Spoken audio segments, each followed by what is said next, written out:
the 17th of January 1940. Brooklyn, New York. The morning fog rolled thick across the East River, swallowing the skeletal silhouettes of cargo cranes and reducing the world to grey water and muffled ship horns. Inside a nondescript brick factory on Flatbush Avenue, the air smelled of machine oil and hot steel. Fluorescent lights buzzed overhead, casting sharp shadows across rows of metal lathes where men in canvas aprons bent over spinning instruments smaller than a man's fist. The rhythmic whir of precision grinding filled the room, a sound like a dentist's drill stretched across an industrial cathedral. In one corner, a young engineer named Elmer Sperry Jr.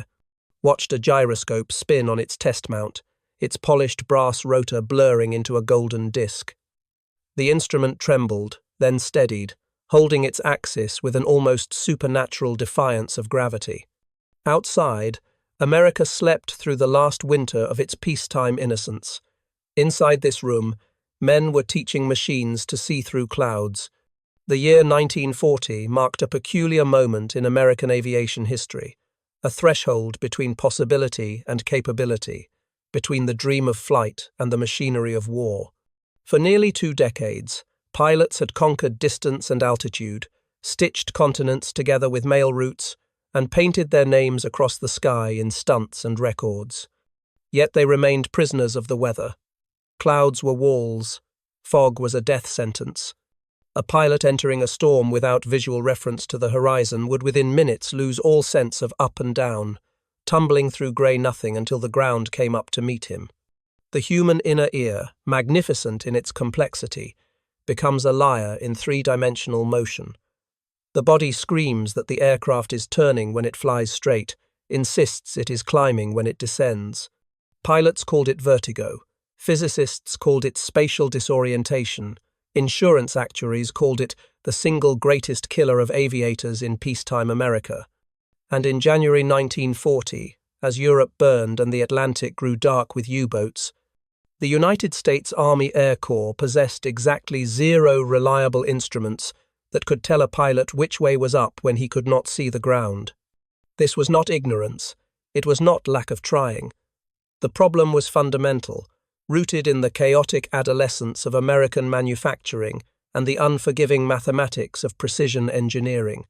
A functional artificial horizon, an instrument that could replace a pilot's eyes in cloud, required a gyroscope spinning at 15,000 revolutions per minute, with tolerances measured in 10,000ths of an inch. The rotor had to be perfectly balanced, the bearings friction-free, the housing sealed against temperature swings from 40 below zero at altitude to desert heat on the ground. The entire mechanism had to survive vibration that would rattle fillings loose from teeth, function after a 3G barrel roll, and operate continuously for 8 hours without drift exceeding 2 degrees. In 1940, America could build the Wright Cyclone engine, a masterpiece of controlled explosions generating 1,400 horsepower. But it could not consistently machine a metal sphere true enough to spin in darkness and tell a pilot where the Earth was hiding. The Americans knew this. So did the Germans. And so did the Japanese engineers who studied American aviation journals in university libraries in Tokyo and Osaka, marveling at the brute pragmatism of American aircraft design, even as they noted the conspicuous absence of functional blind flying instrumentation in published specifications. The Luftwaffe entered the war with the Ascania Artificial Horizon, a crude but serviceable instrument that German bomber pilots trusted enough to navigate through North Sea weather. Japanese naval aviators trained with British-designed gyroscopic instruments, licensed and manufactured in Yokohama. But American pilots, those cowboy inheritors of Lindbergh's glamour, flew with compass, airspeed indicator, and hope. The Army issued artificial horizons, certainly, instruments with official part numbers and installation specifications. But the pilots knew better. The instruments drifted. They tumbled during maneuvers. They stuck in humid weather and over-responded in cold. A pilot trusting his artificial horizon into a thunderstorm was gambling that today, this morning, this particular instrument might function long enough to bring him out the other side. Many lost that gamble. The wreckage scattered across cornfields and mountainsides throughout the 1,000, 930 seconds, testified to the gap between American ambition and American capability. What the Army pilots expected was that this problem belonged to the natural order of things, that blind flight was a frontier not yet conquered because the technology did not exist anywhere in any nation's arsenal. They accepted instrument unreliability the way sailors once accepted scurvy, as a tax paid for operating at the edge of human capability. They developed workarounds, flying below the clouds at dangerous altitudes, navigating by following rivers and railroad tracks, scheduling missions around weather forecasts that were themselves little more than educated guesses. The American faith in improvisation, in making do, in flying by the seat of one's canvas flight pants, became a cultural identity, but it was also a confession of industrial inadequacy. The instruments were unreliable because American manufacturing in 1940 could not yet consistently produce the precision components required. The tolerances were too tight, the supply chains too fragmented, the quality control too haphazard. Machine shops that could turn out excellent engine blocks struggled with the micro-engineering required for gyroscopes. The genius was there, scattered across 1,000 small workshops and university laboratories. But genius without industrial infrastructure is merely theory. What they actually experienced was a revelation that arrived not as a single breakthrough, but as a cascading series of microscopic improvements, each one insignificant in isolation, together constituting a transformation in capability. At the Sperry Gyroscope Company, founded by Elmer Ambrose Sperry, a man who held over 400 patents and believed with religious fervor that the gyroscope was the key to modern navigation, engineers spent the late 1,930 seconds obsessed with bearing friction. The elder Sperry had died in 1930, but his son inherited both the company and the obsession. The problem was murderously simple. A gyroscope is only as good as the freedom of its rotor to spin without resistance. Any friction, any microscopic imperfection in the bearing surface would slow the rotor and cause the instrument to drift. The solution required ball bearings machined to tolerances that most American manufacturers considered impossible to achieve in production quantities. Sperry's engineers experimented with bearing materials, hardened steel, chrome alloys, ceramics. They redesigned lubricants, tested dozens of oil viscosities, even experimented with gas bearings that eliminated physical contact entirely. Each improvement brought a few more minutes of accuracy, a few degrees less drift per hour. The breakthrough came not from a single innovation, but from a philosophical shift in manufacturing approach. Sperry began treating gyroscope production like pharmaceutical manufacturing, isolating the process in temperature-controlled clean rooms, implementing multi-stage quality inspection, rejecting components that met military specifications but failed Sperry's internal standards. They built custom machinery to grind bearing races, invested in optical measurement tools imported from Switzerland, hired watchmakers away from luxury timepiece manufacturers. The factory on Flatbush Avenue became a cathedral of precision, where the tolerances were tighter than anywhere else in American industry. By early 1940, Sperry was producing artificial horizons, the Model A10, that could run for 6 hours with drift under 1 degree. The instruments still cost a fortune, nearly $800 each when a new Ford cost less than $900. But they worked. For the first time, an American pilot entering a cloud bank could trust his instruments more than his instincts. The timing was exquisite, though born of urgency rather than foresight.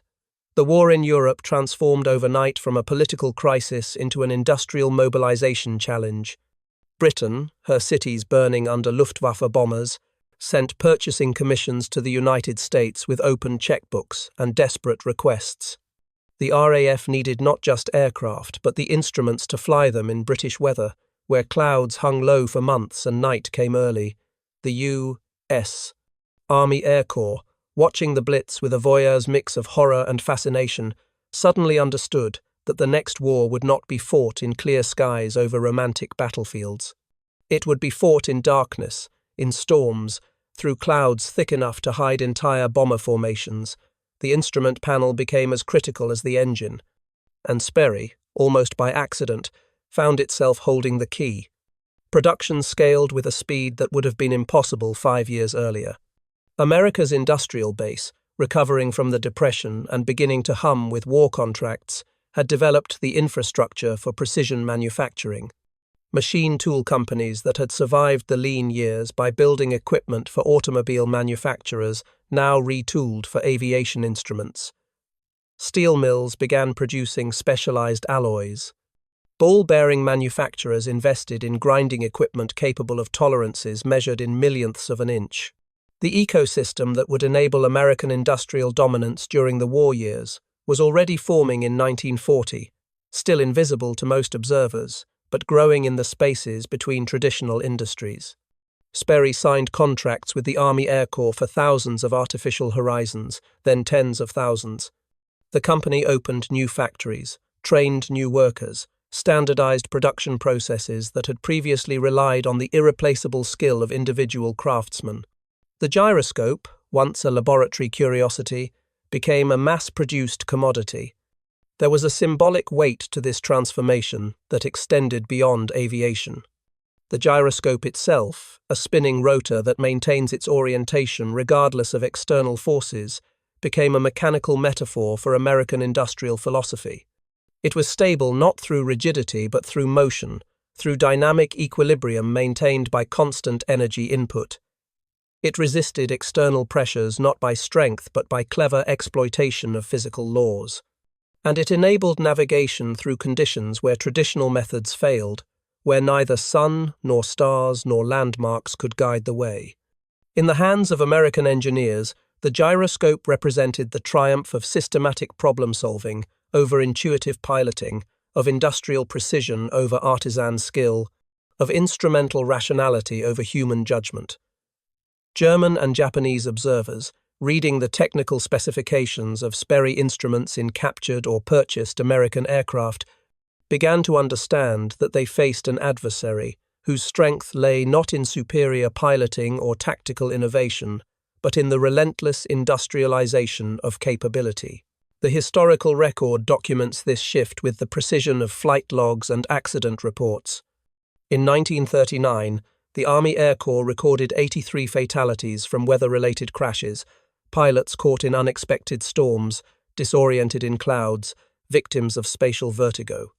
In 1941, with Sperry Artificial Horizons standard equipment in frontline aircraft, weather-related fatalities dropped to 37, despite a massive increase in flight hours as pilot training accelerated. The numbers told a story of technology rendering previously fatal conditions merely hazardous. Pilots who would have died in 1939 now flew through storms they could not see, trusting instruments that told them which way the Earth lay hidden beneath the clouds. The psychological transformation was as significant as the technical one.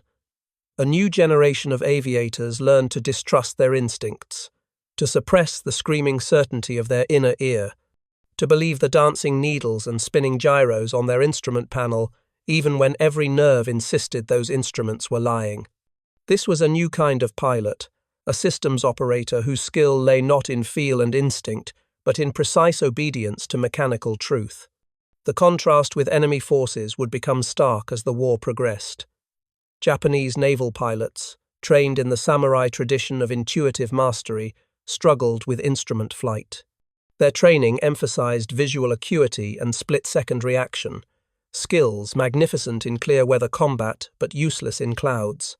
When American fighters learned to hide in weather, striking from fog banks before retreating into overcast, Japanese pilots found their hard-won skills neutralized by an adversary who could see with instruments what the human eye could not. German pilots faced a different challenge. The Luftwaffe possessed adequate gyroscopic instruments, but German aircraft production could not match American output. As the war dragged on and German factories came under bombardment, quality control collapsed. Instruments that would have been rejected by Sperry's inspectors flew in frontline Messerschmitts and Focke-Wulfs. German pilots learned to tap their artificial horizons before trusting them, a ritual acknowledgement that their instruments might betray them.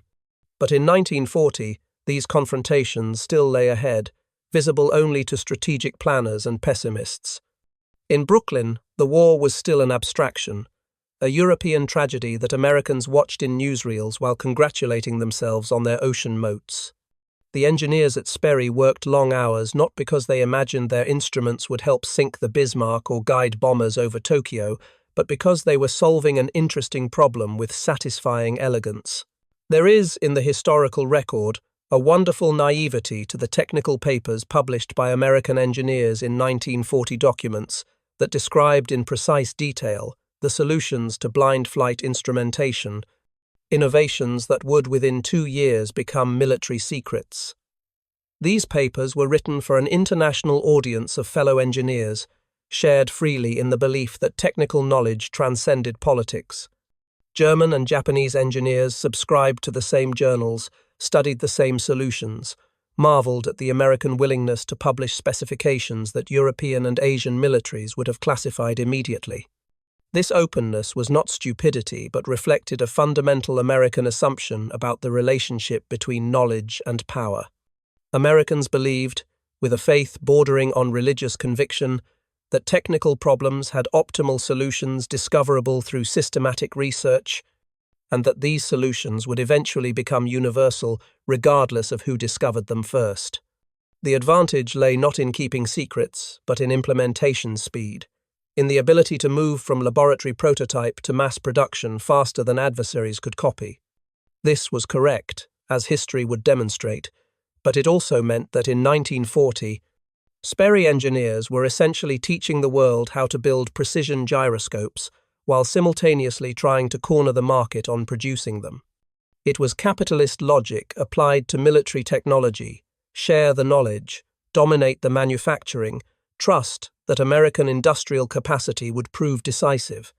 The symbolic object that haunts this story is not weapon or food, but the bearing itself, the tiny sphere of hardened steel, polished to a mirror shine, spinning in its race at speeds where the laws of friction and inertia engage in their eternal quantum negotiation.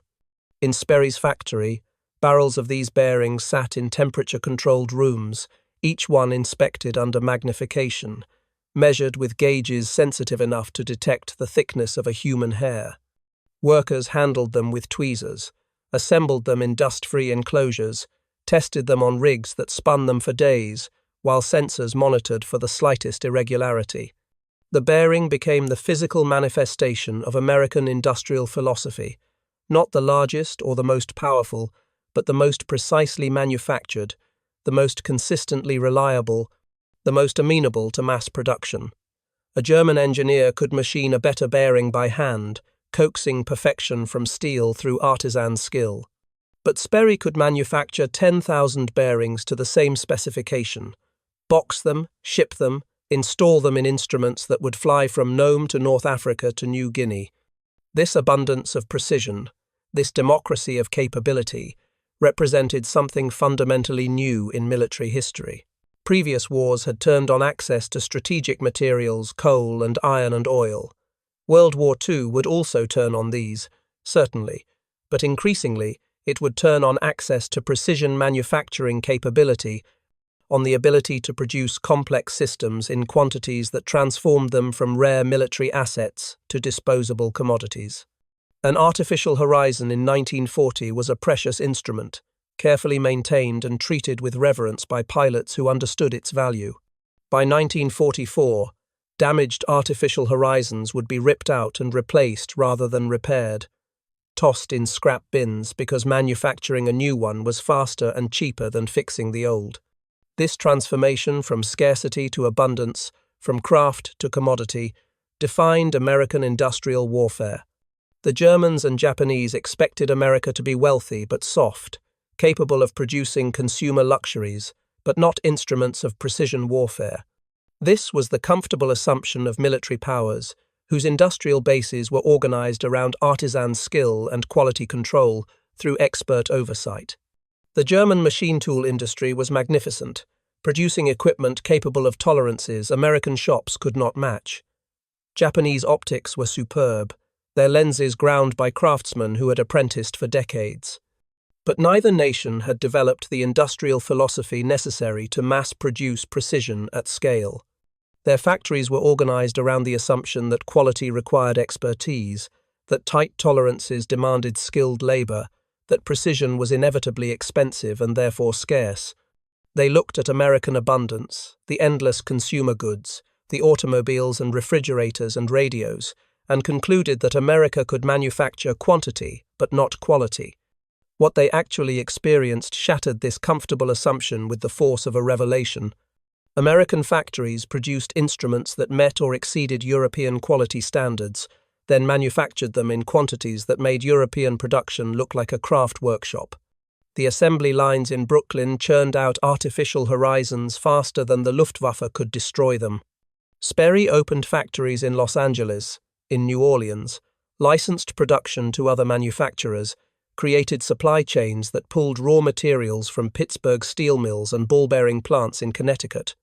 The gyroscope became ubiquitous, installed not just in bombers and fighters but in transport aircraft, trainers, even some liaison planes. The instrument that had been cutting-edge technology in 1940 was standard equipment by 1942, mass-produced commodity by 1943. German intelligence officers, examining captured American aircraft, filed reports expressing bewilderment at the sophistication of instruments in what were essentially cargo planes.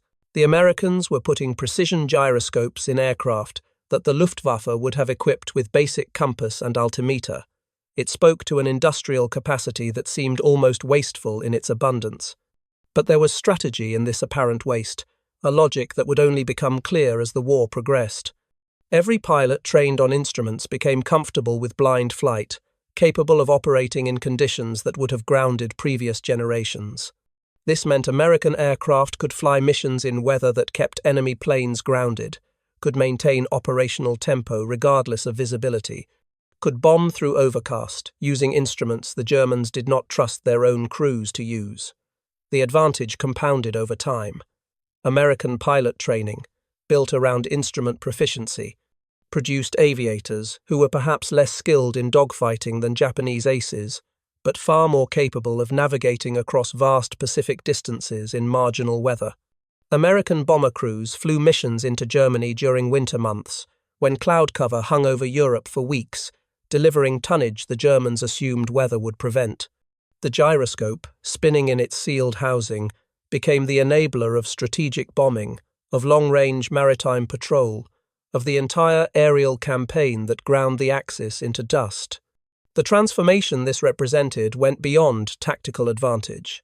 It marked a philosophical shift in how humans interacted with machines, a renegotiation of the boundary between human judgment and mechanical authority. Previous aviation had been an extension of human capability. The aircraft responded to pilot input, but the pilot navigated by vision and instinct. Instrument flight inverted this relationship. The machine told the pilot which way was up, and the pilot obeyed even when his body screamed that the instrument was wrong.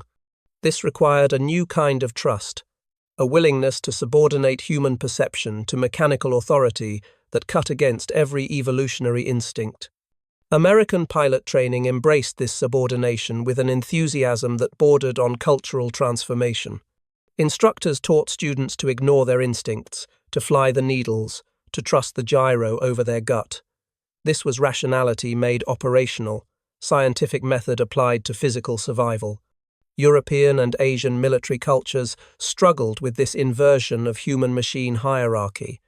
German pilots, trained in the Prussian tradition that emphasized individual will and decisive action, found it psychologically difficult to surrender judgment to instruments.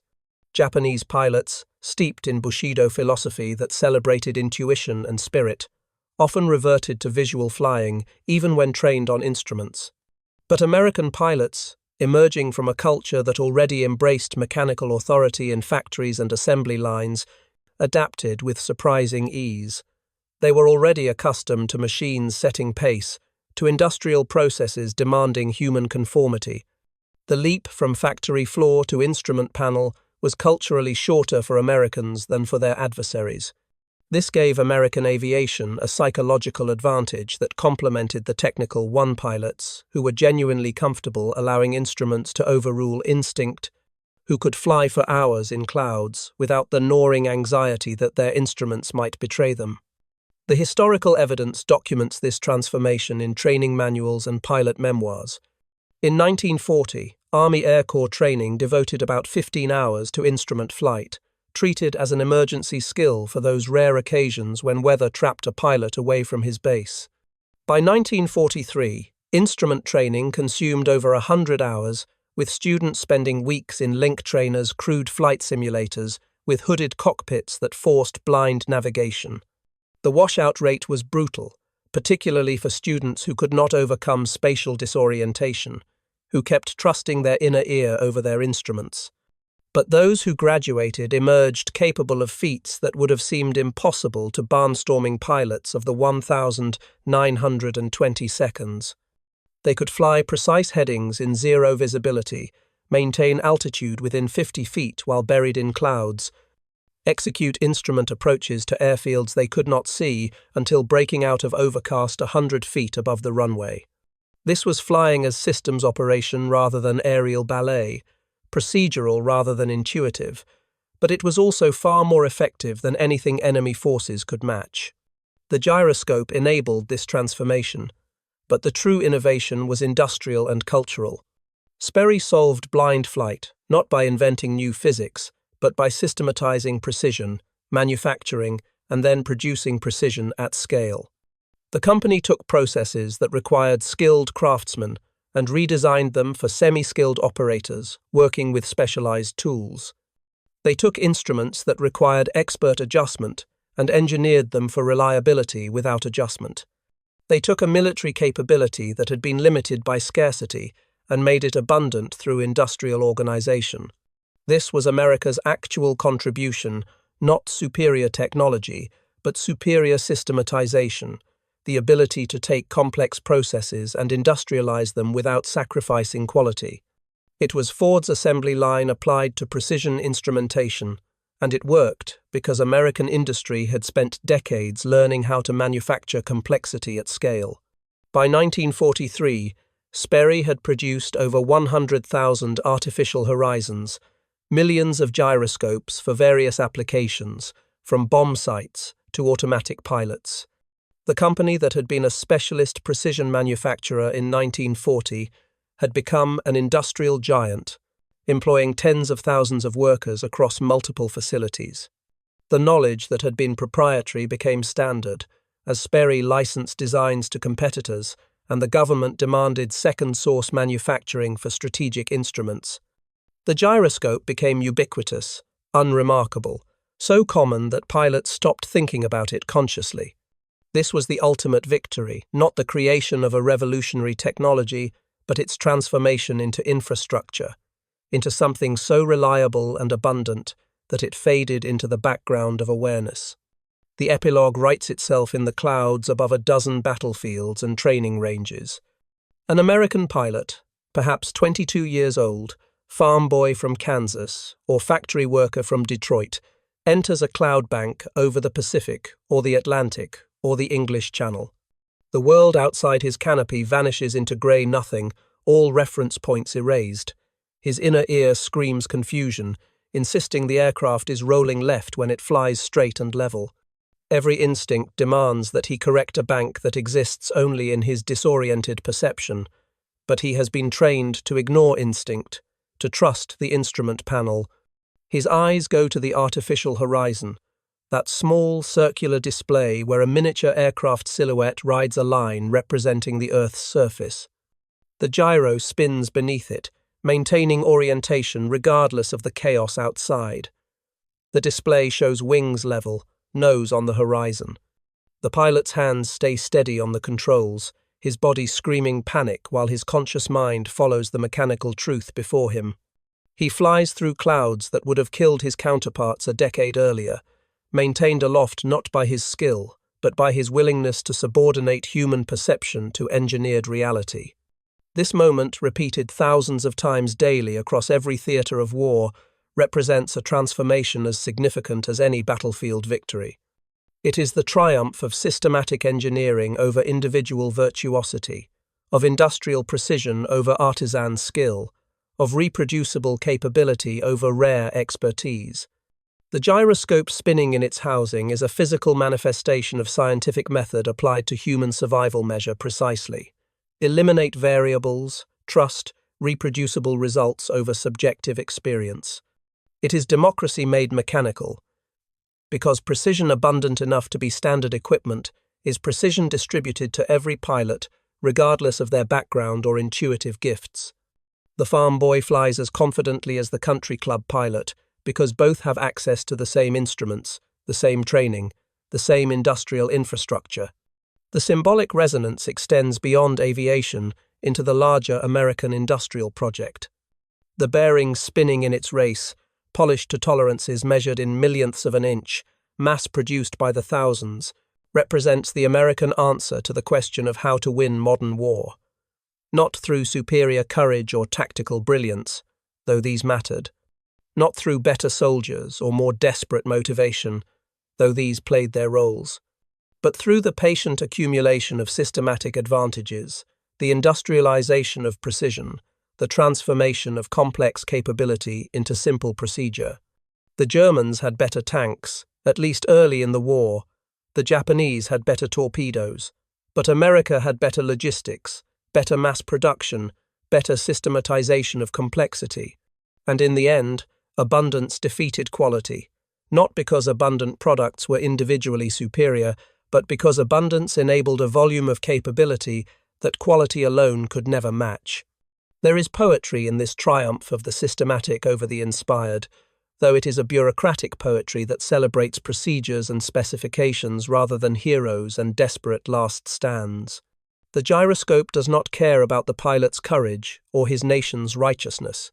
It spins according to the laws of angular momentum, maintains its axis, because physics permits no alternative. The pilot who trusts it is not brave or cowardly, but merely rational, subordinating his unreliable perception to reliable measurement. This is the democratic promise of technology, that it renders special gifts unnecessary, that it allows the ordinary to accomplish what was previously reserved for the extraordinary. Every pilot becomes a precision navigator, not through years of training or innate talent, but through access to instruments that do the difficult work of maintaining spatial awareness. The factories that produced these instruments, scattered across the American industrial landscape from Brooklyn to Southern California, hummed with a democracy of their own. The workers who assembled gyroscopes were not master craftsmen, but semi-skilled operators, housewives drawn into wartime manufacturing, immigrants learning their first industrial skills, teenagers too young for combat but old enough to read blueprints. The genius resided not in individual hands but in the system, in the design of jigs and fixtures that made precision reproducible, in quality control processes that caught defects before they became deadly, in supply chains that delivered components with the reliability of spring rainfall. This was industrial warfare as organizational achievement, victory through superior logistics and process engineering. 50 years later, when historians would analyze American victory in World War II, they would focus on production numbers, ships built, tanks manufactured, aircraft delivered. These numbers told an important story about material superiority and industrial capacity. But beneath these visible outputs lay a more subtle transformation, represented by the gyroscope in its sealed housing. America learned to manufacture precision at scale, to industrialize complexity, to transform elite capability into mass commodity. This was not one innovation but thousands, accumulated across the late 1930 seconds and early 1940 seconds in factories and laboratories and engineering departments scattered across the continent. Sperry's solution to blind flight was one thread in a larger pattern of industrial evolution that would define American power for the remainder of the century. The gyroscope spins still in the imagination, a ghost in every GPS satellite and smartphone accelerometer, every system that measures orientation without external reference.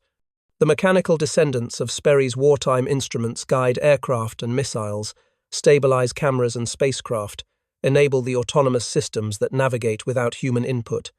But the true legacy is not technological, but philosophical. the idea that precision can be democratized, that capability once reserved for experts can be industrialized and distributed, that the systematic application of engineering discipline can render the impossible routine. This was America's gift to modern warfare, and later to modern life, not superior weaponry but superior systematization, the patient accumulation of incremental improvements until they accumulated into revolutionary capability. In January 1940, in a factory in Brooklyn, a gyroscope spun on its test mount, holding steady against the chaos of a world sliding toward war. The men who watched it could not know that this small instrument would become emblematic of American industrial power, that the same principles guiding its production would guide the production of radar and proximity fuses and atomic bombs. They were solving one problem: how to tell a pilot which way was up when clouds erased the horizon. But in solving that problem, they were also demonstrating a capacity for systematized innovation that would prove decisive in the years ahead. The abundance they created, the precision they democratized, would carry American pilots through skies their enemies could not navigate, over distances their adversaries could not match, toward a victory made inevitable not by superior courage, but by superior systematization. The gyroscope spun, measuring what could not be seen, pointing always toward an earth hidden beneath clouds, a mechanical oracle speaking truths that human senses could not perceive, and in its spinning, it told a larger truth about the nation that produced it, a truth about the power of systematic effort and industrial organization, about what abundance and democracy might achieve when turned toward the patient work of making precision routine.